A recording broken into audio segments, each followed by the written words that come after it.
वगैरे असलं ना, हं, तर ह्या मोठ्या ज्या गिर्यारोहणाच्या ज्या मोहीम आहेत, हं. त्या तुम्ही व्यवस्थितरित्या करू शकता. श्रोते हो, मी शिवाजी अडुरकरांशी आता तुमच्या वतीने बोलतेय. तुम्ही आत्तापर्यंत एक 5 मिनिटं त्यांना ऐकलंय. तुम्हाला आता सांगणार आहे ते म्हणजे शिवाजी अडुरकरांनी आपल्या अतिशय प्रिय मित्राला आपली एक किडनी दान दिलेली आहे आणि किडनी दानानंतर एका किडनीवर त्यांचं सगळं लाईफ सुरू आहे आणि शिवाजी मला तुमचं खूप अभिनंदन करावंसं वाटतं. अतिशय एक संवेदना तुमच्या या एकूण प्रवासाबद्दल व्यक्त करावीशी वाटते. प्रिय मित्राला किडनी दान केलेली आहे. तो सगळा प्रवास आम्हाला ऐकायला आवडेल. मी ज्यावेळेला कैलास करून आल्यानंतर हं, माझे मित्र जे धर्माधिकारी, यशवंत धर्माधिकारी, अगदी लहानपणापासून त्यांचे मित्र आहेत. हं. खरं त्याला एक 3 वर्षापासून त्रास चालू होता. बरं. डायलिसिस चालू होतं हं, हं, हं, आणि तब्येत फारच खालावली होती, हं. की किडनी ट्रान्सप्लांट शिवाय त्यांना काय पुढचं आयुष्याचं हे नव्हतं. हं. मग त्यावेळेला कर्मदर्शन वेगानं माझी किडनी मॅच झाली. बरं. म्हणजे ज्या काही रक्ताच्या चाचण्या असतील हं, किंवा हं, सगळ्या गोष्टी ज्या हं, त्यांच्या नॉर्म्स प्रमाणे जे काय आहेत, हं. त्यात संपूर्ण मी फिट झालो होतो. बरं.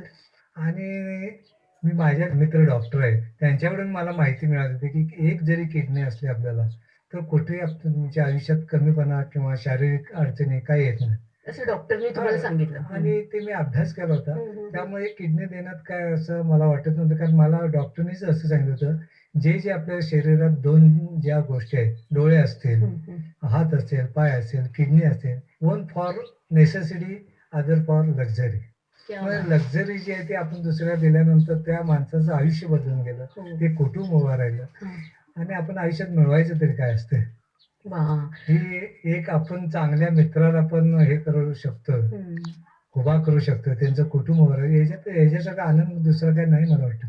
खरंच पण हे खूप कमी माणसांच्या मध्ये हां, दिसतं. हे पण तितकंच सत्य आहे शिवाजी. पण हे सगळं करत असताना तुमची मानसिकता तर पॉझिटिव्ह होती. डेफिनेट. अ, पण मग घरचे वगैरे किंवा मित्रमंडळी यांनी तुमचं काउन्सिलिंग केलं किंवा काय म्हणाले ते, की नाही हे तू असं करू शकतोस? कधी प्रसंग आला नाही कारण हां. घरातली सुद्धा या गोष्टीला पहिल्यापासून पॉझिटिव्ह असतात. बरं, बरं. मुलगा असेल, मुलगी असेल. हां. माझ्या मुलगीनं तर वयाच्या 7व्या वर्षी हं. दिल्ली ते कोल्हापूर स्केटिंग 42 दिवसाचं हे पोलिओ हटाओ ही जी रोटरीची थीम होती हं, हं. त्याच्यासाठी केलेलं आहे. हो. 2200 म्हणजे तुमच्या किलोमीटर घरातच हे सगळं आहे. आणि त्यानं फक्त वयाच्या 7व्या वर्षी केलेलं आहे. ग्रेट. त्यामुळे अशा ॲक्टिव्हिटी घडत गेल्या आणि अशा प्रसंगाला कोण आमच्यातले नाही हं, म्हणणार असं हं. नाही. मित्र असू देत बरोबर. किंवा अगदी घरचे असू हं, देत. हं. तुमचे वडील, तुमची आई ह्याच्यातनं त्यांच्याकडून हं, तुम्हाला जे काही मार्गदर्शन, संस्कार मिळाले, हो. त्याचं हे सगळं फलित आहे असं आपण नक्कीच. मानत कारण असाल. आईनं सुद्धा मरणोत्तर आणि वडिलांनी डोळे दान केलेले आहेत. बरं, बरं. पण तो एक वारसा म्हणायला काही हरकत हं, नाही. हं, हं. प्रिय मित्र धर्माधिकारी त्यांची प्रतिक्रिया तर मला वाटतं शब्दात व्यक्त करता येत नसेल, नाही का? कुटुंबच एवढंच त्याला म्हणता येईल, हां, हां, की हां. मित्रपेक्षा आम्ही कुटुंब आहे. कुटुंबच. हं. एवढंच म्हणालो मी. आणि मग किडनी दिल्यानंतर आता ते किती वर्ष व्यवस्थित आहेत? आज आता किडनीचं माझं ऑपरेशन 7 वर्ष झाली. बरं. तर ते अगदी व्यवस्थित आहेत. त्यांच्या मुलीची लग्न झाली. नातू झाले. ते जाऊन हां. ते अमेरिकेची ट्रिप झाली. हं, हे हं. सगळं आता ते नॉर्मल लाईफ अगदी एन्जॉय करतात. हो. आता एक किडनी आपल्या शरीरामध्ये हो. असताना, आपण मानसिकरित्या फिट आहोत हे जरी तुम्हाला पटत असलं, तरी सुद्धा असं कधी वाटलं नाही का, की एक किडनी आपल्याकडे आहे आणि मग आपण हे एवढे सगळे साहसी प्रयोग आपण करू शकू? अ, हे धाडस कुठून आलं तुम्हाला? आपल्याला दिल्यानंतर असं कधी शरीराला जाणवत नाही, की आपल्याला एक बरं. किडनी आहे. हां, हां. हे ॲक्चुअली मानसिक आहे असं मी तर म्हणेन. बरं. फक्त हे काय किडनी दिल्यानंतर थोडेसे रिस्ट्रिक्शन अशा दृष्टीने, की अ, व्यसनं जर काय असतील त्या लोकांना हा प्रॉब्लेम येतो. मी तर काय एक हो. कसलं नाही हं, हं, व्यसन. हं. हं, हं. त्यामुळे तो काय मला प्रश्न झाला हं, नाही. हं, हं. आणि रोजचं हे किडनी दिल्यानंतर सुद्धा 1-2 महिने गेल्यानंतर माझं आज ताग आहे. हं. रोजचं 5 किलोमीटर रंकाळ्याला रनिंग आहे. बरं. 2 किलोमीटर जॉगिंग आहे. चालणं, वॉकिंग वगैरे आणि दर रविवारी आम्ही शिवाजी पूल ते ज्योतिबा हं. हे 13 किलोमीटरचं आमचं सकाळचा प्रवास आहेच. दर रविवारी. वाह! आपला कोल्हापूरचे ग्रुप आहे. हं. त्यातून हे सगळं होतं. ज्योतिबाला नमस्कार करून यायचंच. ज्योतिबाला तेवढं करून ते सांगून यायचं. खरंय, खरंय. ज्योतिबा आपल्या कोल्हापूरकरांसाठी कोल्हापूरचा एक वरद हो, असतं, हो. नाही का? अगदी सगळ्याच आशीर्वाद दृष्टीने असतो आशीर्वाद सगळ्या आहे. दृष्टीने. गुलाल तो जो गुलाल आहे, गुलालाचा तो मान. आपण ठेवलाच पाहिजे. खरंय, खरंय. तर हे सगळं कोल्हापूरचं वैभव घेऊन तुम्ही अनेक ठिकाणी हिंडला आहात. पहिल्यांदा कुठलं शिखर तुम्ही सर केलत आणि ते अनुभव काय होते? कैलास हे माझं तसं ट्रेकिंगमधलं पहिलंच होतं. हां, हां. कारण जेव्हा माझं ऑपरेशन झालं, हं, ऑपरेशन नंतर 7 ते 8 महिने झाले असतील हं. आणि आम्ही लगेच लिंगाणा मोहीम केली. बरं. सगळ्यात अवघड असं सगळ्यात शिखर. अवघड जे महाराष्ट्रातलं जे आहे आणि हं, त्यात हं. तिथं नुसतंच शिखर सर करणार, तिथं क्लाइम्बिंग आणि रॅपलिंग हं, या हं. दोन्ही गोष्टी त्यात आहेत. बरं. जोरानं उतरणे हं, आणि चढणे हं, हं. आणि ते शिखर तर कोल्हापूरचं एव्हरेस्ट शिखर म्हणावं हो, लागेल. खरंच. ते केलं. आणि त्यानंतर आम्ही एव्हरेस्ट बेस कॅम्पला मी जाऊन आलो. हं, हं, हं. कारण ह्या माउंटेन म्हणजे गिर्यारोहणातलं अच्युत म्हणलं तर एव्हरेस्ट बेस कॅम्प म्हणजे आपल्या दृष्टीने खरंय. त्याच्यावर एव्हरेस्ट आहे. हो. खरं आमच्या दृष्टीनं आज माझं वय आता सध्या 62 चालू आहे. हो. मी 57व्या वर्षी 60व्या वर्षी मी एव्हरेस्ट बेस कॅम्प केला. ग्रेट. मग त्यावेळेला त्यावेळेला ते एव्हरेस्ट बेस कॅम्प सुद्धा असं अगदी सहजगत्या माझ्याकडून झालेलं आहे. तेवढं मी प्रॅक्टिस करत होतो. तर एक किडनी असताना सुद्धा असं कुठेही जाणवत नाही आपल्याला किंवा तुमची शारीरिक कमकुवतपणा किंवा असं काही होत नाही आणि तुम्ही नॉर्मल जेवढं फिट मी की रेग्युलर माणसं एवढंच मी अगदी आहे हो, fit. बरोबर आहे. तर तुमच्या त्यामुळं मनात पण नाही की कुठेही आता नाही आपल्याला म्हणजे एक किडनी आहे. किडनी डोक्यात सुद्धा नाही आपण दिलेली आहे किंवा का हा प्रकारच नाही. खरंय. आणि त्यानंतर एक एव्हरेस्ट बेस कॅम्प झाला, हं. लिंगाणा झाला. हं. नंतर आम्ही मग कळसुबाई कळसुबाईचं शिखर पण केलं शिखर तुम्ही. झालेलं आहे. हं, हं, ही हं. जी मोठी आहेत ही सगळी, हं. ही सगळी शिखर पार केलेले आहेत. शिवाजी उंच एवढ्या ताकदीने, एवढ्या साहसाने, एवढ्या विजिगीषू वृत्तीने आपण जेव्हा वरती जातो, तेव्हा काय फिलिंग असतं? त्याचं फिलिंग कसं असतंय की तिथं गेल्यानंतर संपूर्ण आपण जगाचं भान विसरून जातो. आपण इथं आज या जाग्याला आहे हां. आणि मी एवढ्या उंचावर आहे. हो. ह्याच्यासारखं फिलिंग दुसरं काही नसतेच. हो. की माझे मित्र पण असतात. हां. खरं आपण बाकीच्या समाजापेक्षा आज एवढ्या हाईटवर हं, आहे. हं, हं, एवढ्या कष्टानं केल्यानं तिथं आहे. हं. तिथं आहे हेच त्याचं सौंदर्य किंवा विजय म्हणतो जे आपण, हो. की आपण आज कळसुबाईच्या शिखरावर आहे, हं. लिंगाण्याच्या टोकावर आहे. हो. ह्याच्यासारखं किंवा आज आपण एव्हरेस्ट बेस कॅम्पच्या ठिकाणी जिथं आज जगातून दरवर्षी 60,000 लोकं येतात. हो. हे येतात म्हणजे ते एव्हरेस्ट बेस तिथं आहे म्हणून म्हणून येतात. येतात. खरंय. आणि आपण आज त्याचा एक भाग आहे. हो. ह्याच्यासारखं अजून काही दुसरं असू असू शकत नाही. त्यावेळेला असं वाटतं की ह्या जगामध्ये देव आहे किंवा काय भावना असते? देव म्हणजे असंच आहे की हे निसर्ग हाच आपण म्हणजे देव मानायचा. देव मानतो. हं. आणि त्याचं इतकी विविध रूपं आहेत. म्हणजे एव्हरेस्टला जाताना सुद्धा की एक दिवस पूर्ण पाऊस होता, एक दिवस स्नो रेन झाला संपूर्ण. पूर्ण एक दिवस इतकी थंडी होती हो. की हे सगळं सौंदर्य जे आहे ना वेगवेगळं रूपं. मग सह्याद्रीची रूपं वेगळी आहेत, हिमालयाची एकदमच वेगळी आहेत. हिमालयाचं रौद्र रूप म्हणता येईल. सह्याद्रीचं कणखर आहे. हो. खरं कुठं रौद्रपणा त्यात नाही. हं. आपल्या इथं संपूर्ण निसर्ग असा आहे ना, हिरवाई आहे, हो. झाडं आहे ते. हो. तुम्ही हिमालयात गेला की नुसतं पांढरा कलर तुम्हाला दिसेल. कारण तिथं ऑक्सिजनचं प्रमाण कमी आहे खरंय. आणि तिथं तुम्हाला हे मिळणार नाही सौंदर्य आपल्या सह्याद्रीचं. हो. संपूर्ण जंगल आपल्या इथं आहे. ही जी जंगल ट्रेक आपण करतो, हे जे तिथं नाही. तिथलं सौंदर्य एकदम वेगळं आहे, पांढरं आहे, वेगळं आहे. खरं रौद्र रूप आहे, हे नक्कीच. श्रोते हो, गिर्यारोहक शिवाजी अडुरकर यांची मुलाखत सुरू आहे या आकाशवाणी कोल्हापूर केंद्रावर 102.7 मेगाहर्ट्झवर. आता तुम्ही इतका छान उल्लेख केला, भावनिकता वेगळी, मानसिकता असते. त्यामध्ये अजून काय वेगळे असे अनुभव आले तुम्हाला? मला 2 वर्षापूर्वी हे सगळं चालू असताना सुद्धा मायनर अटॅक आला. Heart attack? हां. आणि मला 2 स्टेंट टाकले. मग हे ऑपरेशन झालं काही नाही. आणि त्यानंतर परत हे रुटीन चालू झालेलं आहे. त्यानंतर हे मी कळसुबाई शिखर आणि हे सगळे जे आहेत ना, त्यानंतर ड्यूक नोजला पूर्ण व्हॅली क्रॉसिंग करणं, रॅपलिंग करत 1,500 फूट दरी आहे ती उतरणं. ते पण सगळं केलं तुम्ही? नंतर तिथंच कातळदारला धबधब्यातून म्हणजे वॉटरफॉल रॅपलिंग म्हणजे पूर्ण त्या धबधब्यातनं खाली उतरणं. हे सगळं अगदी व्यवस्थित मी एन्जॉय करतोय सध्या. म्हणजे अशी भीती नाही वाटत की नाही, आपल्याला? भीती हा शब्दच नाही नाहीये माझ्याकडे. तो तुमच्याकडे. काय भागच नाही. वा. सलाम आहे खरंच तुम्हाला. Yes. श्रोते हो, तुम्ही बघा, की अशी व्यक्ती आत्ता माझ्यासमोर बसली, की ज्यांच्याकडे साहस आहे, माणुसकी आहे, माणसाकडे बघण्याची आणि निसर्गाकडे बघण्याची एक वेगळी दृष्टी आहे. तुम्ही आता सांदणवेलीचा उल्लेख केलात हो. मगाशी. तर जे आपल्या नाशिकच्या तिथला जो भाग आहे, हां. सांदन व्हॅली, हं, हं. फार अवघड आहे. दगड फार मोठेच्या मोठे आहेत बरं. आणि ती दरी उतरून तुम्ही जायचं हां, असतं. हां, हां. तर आमचा कोल्हापूरला आम्ही हं. करवीर हायकर्स बरं. या नावानं ग्रुप ग्रुप आहे केलेला तुमचा. आहे. हां. आणि त्याच्याजवळ 450 सभासद सध्या आहेत. हो. तर आम्ही परवा हं, जवळ-जवळ 45 लोकं घेऊन, हं.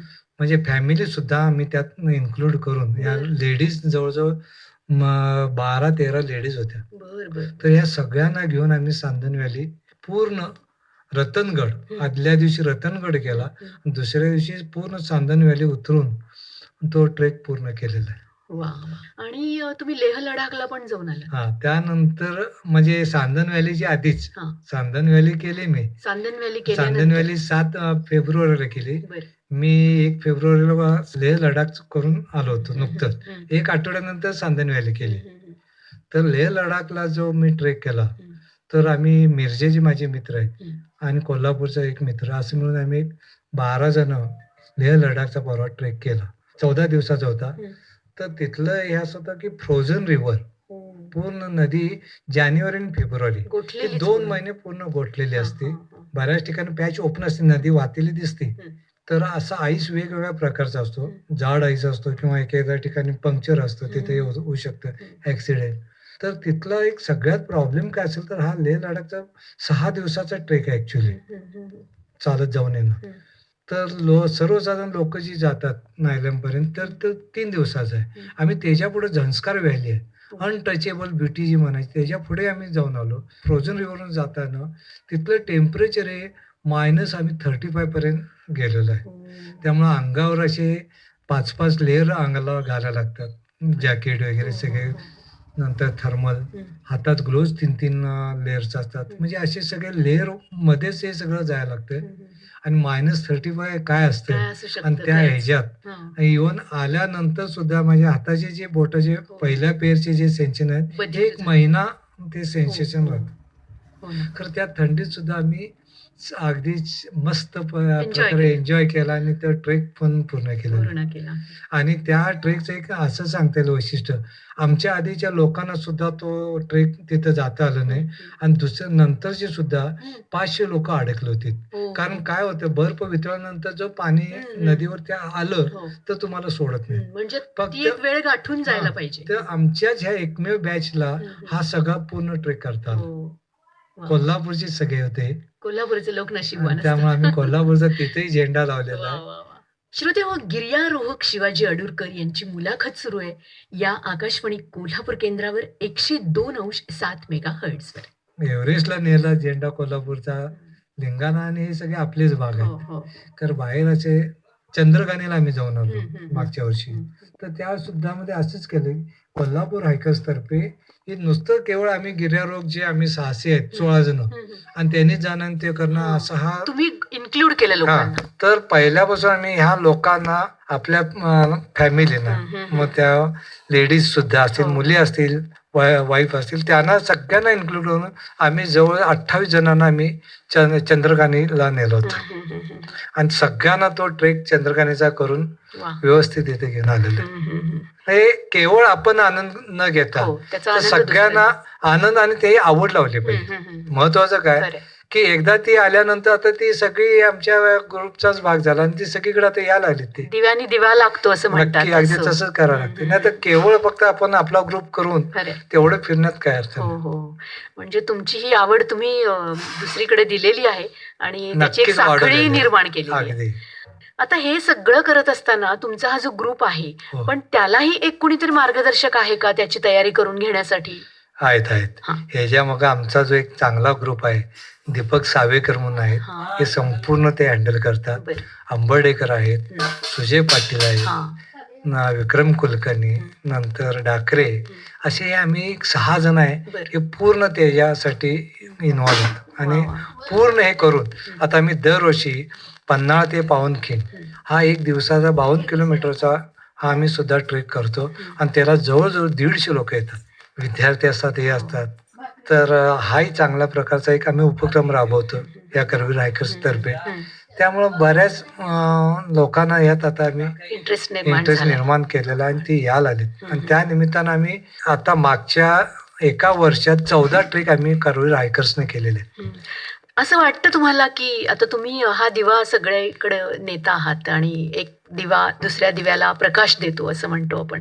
तर खरोखरच जीवनाकडे बघण्याची दृष्टी जी आहे ती बदलते अशा गोष्टींमुळे? नक्कीच अशा ह्यानं बदलायला लागलेले आहे हां, लोकांचा दृष्टिकोन. हां. किंवा आता या मी किडनीच्या निमित्तानं काय थोडंसं अवेअरनेससाठी जातो. हं, तर थोडा बघण्याचा दृष्टिकोन तरी बदलला लोकांच्यात. हं, मी नेहमी काय सांगतो किडनीच्या बाबतीत एवढं एक सांगणं आहे, हं.